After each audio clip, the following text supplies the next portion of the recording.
square. Yeah, so I don't need to worry about kind of one leg being more dominant than the other. We all seem to be really okay with this kind of clearing the leg and then passing this leg across. It's just this bit I think we might just need a little bit of work on.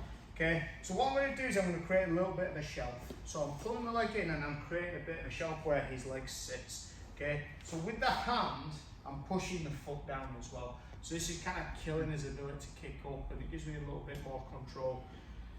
It's nice if I can squat down.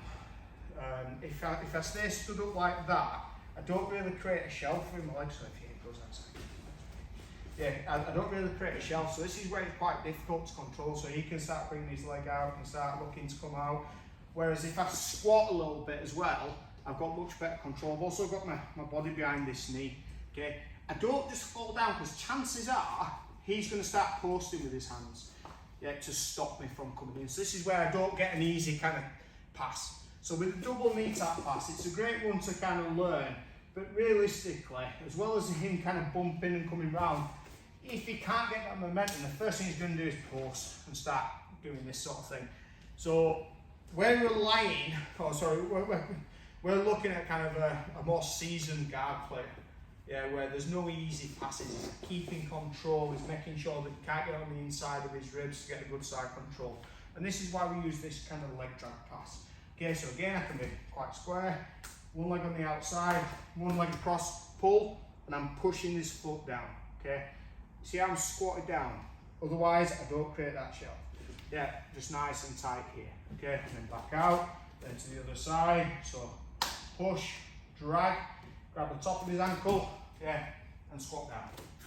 Okay, so let's just make that a little tighter now. I'll put time on, so we'll do 2 minutes drilling. So one person will do it 2 minutes, then the other person goes. On 3. 1, 2, 3. Going round is kind of where you're dragging the leg into.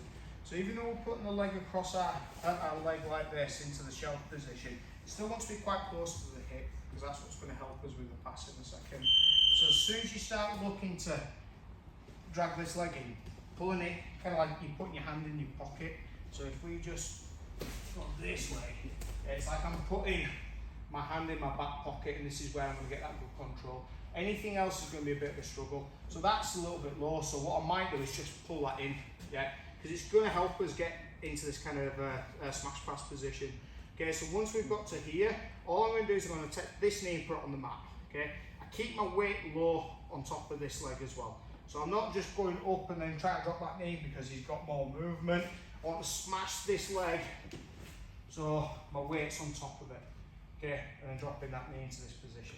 So from here, depending on his frames and stuff, but the easy pass we'll look at is just going underneath the neck and then just to the side control position. Okay?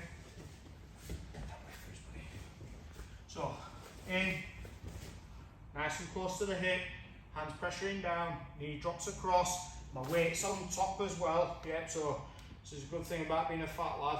You know, you can put your belly behind the leg, it makes it look harder for him to move. This arm goes underneath, and then I'm just going to take that leg out into side control. Okay. In all honesty, that kind of pass, it works well in MMA because you can punch them, so they forget about kind of framing and posting and stuff like that. But for jiu-jitsu and nogi, it's going to be hard to get that against a high-level guy. But it's a good introduction. Yeah, we're learning to kill the legs.